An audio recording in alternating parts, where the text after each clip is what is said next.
the dangerous illusion of a perfect life. We live in a time where just existing no longer feels enough. We are expected to perform, to constantly prove our worth. Not long ago, the idea of a perfect life belonged to myths, fairy tales, and advertisements. It felt distant and unreachable. But now, perfection is not a dream, it is an expectation. It has become a daily pressure, a quiet demand shaping how we live. A moment is not considered valuable unless it is captured, edited, and shared. Real experiences have been replaced by filtered versions of reality, turning private lives into public performances. In the past, people feared God. Then they feared society. Today, people fear the algorithm. Jean-Paul Sartre spoke of bad faith, the way we lie to ourselves to escape the weight of our own freedom. But now, this self-deception is not private. It is displayed for the world to see. We carefully build versions of ourselves, not to understand who we are, but to escape the uncomfortable truth of who we might be. We live in a giant theater, constantly switching between actor and spectator, performing and observing, chasing approval that disappears as quickly as it arrives. This new idea of perfection is soft but dangerous. It does not shout. It whispers through silent comparisons, through the space between likes, through the quiet pause before posting something online. Even failure has been transformed into a performance.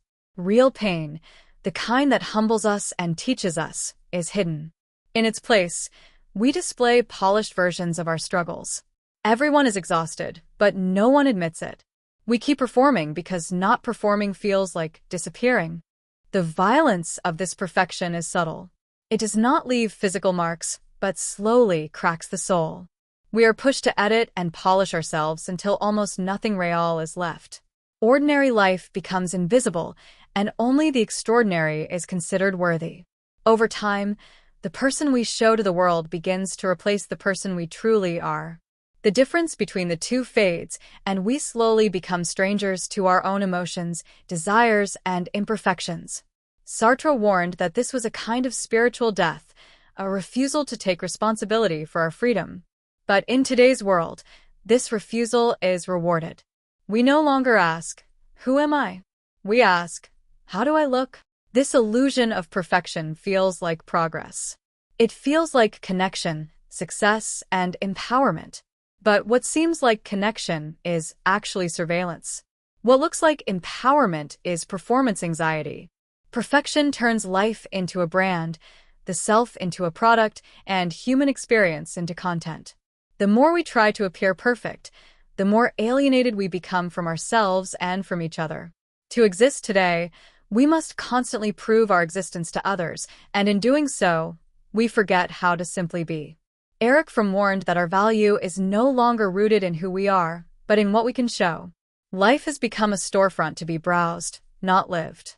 A perfect body, a well-traveled passport, a happy relationship, and a successful career are no longer just parts of life. They are symbols of worth. If we are not visible, we fear being insignificant. Our inner world is replaced by curated fragments designed to impress. We turn ourselves into displays for others to approve. Byung-Chul observed that our era is ruled not by prohibitions, but by endless demands. We must be happy, productive, grateful, and radiant at all times. Sadness becomes a flaw. Tiredness becomes shame. Even pain must be turned into something inspirational. This is not real freedom. It is a soft kind of control. We no longer need someone to pressure us. We pressure ourselves. We have absorbed the expectations so deeply that we have become our own watchers, constantly monitoring and shaping ourselves to fit an image. But in this process, something vital is lost. We lose the right to feel the full range of human emotions. Darkness, sorrow, silence, and imperfection are part of being alive. When they're erased, we lose depth. Smiles become performances, not reflections of real feeling. Shame grows quietly. We feel ashamed of our sadness, of not meeting the impossible standards we see around us. Everyone looks perfect, so we think we are the only ones struggling. But beneath the surface, many people feel the same weight. Anxiety takes a new shape in this world. It is no longer the fear of the unknown. It is the fear of being unseen, or worse, being seen for who we really are. We fear exposure and invisibility at the same time. Life becomes a constant battle between our true selves and the versions we create for display. We stay busy, distracted, and connected not to feel more alive, but to avoid confronting what's real. The more we curate, the less we connect. The more we perform, the less we recognize ourselves. And then comes the moment when the applause fades, when a post goes unnoticed, when the mask slips. The question that arises is quiet but terrifying. Who am I without all this? Instead of questioning the system, we blame ourselves. We feel broken, but it is not we who are broken. It is the system that makes us believe perfection is the only way to be worthy. In a culture that glorifies performance, feeling pain is not weakness. It is proof that we are still human. Sartre once said, "Man is condemned to be free." That freedom is not a curse but a gift. To live truthfully, we must accept our flaws, our pain, and our unfinished selves. We must stop asking, "How should I appear?" and start asking, "What do I truly feel?" This path is not glamorous. It cannot be captured in a perfect image, but it is real. Eric Fromm believed that true meaning comes from being, not from having.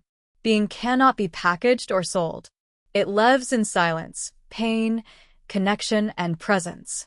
Byung-Chul reminds us that not everything needs to be visible to be real. There is strength in what is private, beauty in what is hidden, and power in silence. Escaping the illusion does not mean disappearing from the world. It means returning to it with depth, with boundaries, with a sense of self that does not depend on applause. True freedom begins when we stop editing ourselves for others. When we allow ourselves to rest without guilt, fail without shame, feel without fear, and be unseen without losing our worth.